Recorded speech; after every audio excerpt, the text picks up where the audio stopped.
విపక్షం అంటే విఫలపక్షం కాదు, ప్రజాపక్షమే అసలైన హోదా. జగన్ కొత్త పాత్రలో వదగాలి. వైసీపీ ప్రజల గొంతుగా వినిపించాలి. ప్రజా తీర్పును పరమార్థం గ్రహించాలి. విపక్ష హోదా లేకున్నా వైరాగ్యానికి తావులేదు.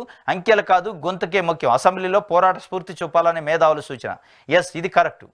విపక్షం అంటే ఏదో సంఖ్య వస్తే, సంఖ్య ఉంటేనే నేను విపక్ష నాయకుడిని అయితే విపక్ష హోదా ఉంటుంది అనేది కాదు. విపక్షం అంటే విఫలపక్షం కాదు, విఫలమైన పక్షం కింద కాదు దాని లెక్క. విపక్షం అంటే ప్రజలు ఒక పక్షానికి అధికారం ఇస్తే అధికారం ఇచ్చిన పక్షం ఏదైతే సరైన పద్ధతిలో పనిచేస్తుందా, సరైన పద్ధతిలో నడుస్తుందా లేదా, ఆ నడవకపోతే సరి చేయాల్సిన బాధ్యత విపక్షం ఉంటుంది. అది సంఖ్య ఉందా లేదా పక్కన పెడితే. ప్రజల గొంతు కావాలా, ప్రజల గొంతుకై ప్రజల గురించి మాట్లాడాలా, ప్రజా సమస్యలపైన మాట్లాడాలా. నాకు సంఖ్య వస్తేనే నేను మాట్లాడతా, నాకు సంఖ్య లేదు కాబట్టి, నాకు హోదా లేదు కాబట్టి విపక్ష హోదా నేను మాట్లాడను అంటే కుదరదు. రాజకీయ పార్టీగా రాజకీయాలలో ఉండాలనుకున్నప్పుడు ఆ రాజకీయ పార్టీకి సీట్లు ఉన్నాయా, ఓట్లు ఉన్నాయా పక్కన పెడితే ప్రజల పక్షాన మాట్లాడాలి, ప్రజల సమస్యలపైన మాట్లాడాలి, ప్రజల గొంతుకై మాట్లాడాలనేది ప్రజలు కోరుకుంటున్నారు జనరల్గా. చాలా రాజకీయ పార్టీలకి ఈ దేశంలో సరైన సంఖ్య, సరైన స్థాయిలో పార్లమెంట్ మెంబర్లు కానీ అసెంబ్లీ మెంబర్లు లేరు. ఈవెన్ 2014 నుంచి 2024 మధ్యలో, 2014-19 మధ్యలో 2 లోక్సభ ఎన్నికల్లో కూడా అసలు ప్రతిపక్ష పార్టీయే లేదు పార్లమెంట్లో. లోక్సభలో ప్రతిపక్ష హోదా ఉన్న పార్టీ లేదు, ఈవెన్ కాంగ్రెస్ పార్టీతో సహా. అని వాళ్ళు వదిలేశారా? దేశవ్యాప్తంగా వాళ్ళు అనేక రకాల కార్యక్రమాలు తీసుకున్నారు, ప్రజల గురించి మాట్లాడారు, ప్రజల గురించి పోరాటాలు, ఉద్యమాలు చేశారు. భారత్ జోడో యాత్ర పేరుతో రాహుల్ గాంధీ ప్రతిపక్ష హోదా లేదని ఇంట్లో కూర్చోలే. భారత్ జోడో యాత్రతో దేశవ్యాప్తంగా తిరిగిండు, కాశ్మీర్ నుంచి కన్యాకుమారి వరకు. అట్లా ఇవాళ ఏపీలో కూడా 11 స్థానాలు వచ్చినాయి కాబట్టి నాకు ప్రతిపక్ష హోదా లేదు కాబట్టి నేను ఎట్లా ఉంటుంది మాట్లాడితే, అసెంబ్లీలో పోతే ఏం చేస్తారు, మాట్లాడిస్తారా లేదా, మాట్లాడనియండి, మాట్లాడనియకపోనండి. మాట్లాడనియకపోవచ్చు, ఒకవేళ మాట్లాడనియంది కూడా ప్రజలు తెలవాలిగా.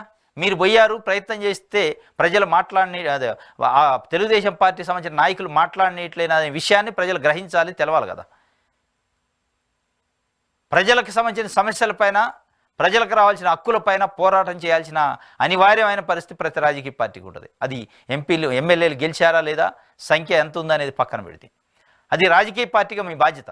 అది ప్రభుత్వం చేయనిస్తుందా, అరెస్టులు చేస్తుందా, గృహ నిర్బంధాలు చేస్తుందా, రోడ్ల మీదకి రానిస్తుందా లేదా అనేది ప్రభుత్వం ఇష్టం.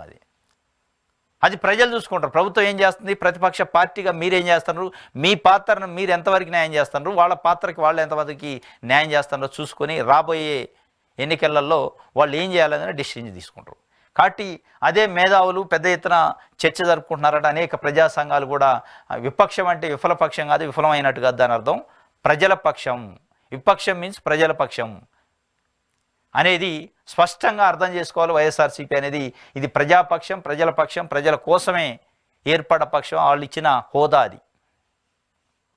కాబట్టి ఇప్పటి నుంచి అయినా వైఎస్ఆర్సీపీ రోడ్ల మీదకి రావాలి, ప్రజల పక్షాన పోరాటాలి, అసెంబ్లీకి రావాలి, ప్రజల పక్షాన మాట్లాడాలి, ప్రజలకు సంబంధించిన సమస్యలపైన ఏ రోజుకి ఆ రోజు అడ్రస్ చేయాలి.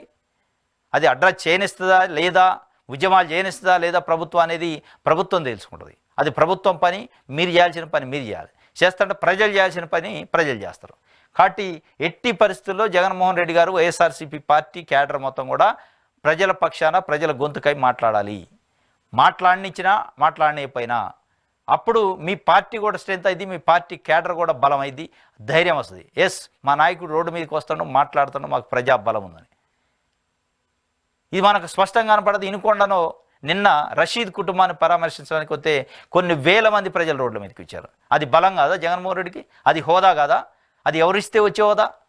అది ప్రతిపక్ష పార్టీగా, ప్రతిపక్ష నాయకుడు హోదాతో వచ్చేది కాదు. అది ప్రజల గుండెల్లోంచి వచ్చిన హోదా, ప్రజల మనసులోంచి వచ్చిన, ప్రజల అభిమానంలోంచి వచ్చిన హోదా. అది కాదా మీకు కావాల్సింది అనేది ఇలా ప్రజలు మాట్లాడుకుంటున్న పరిస్థితి.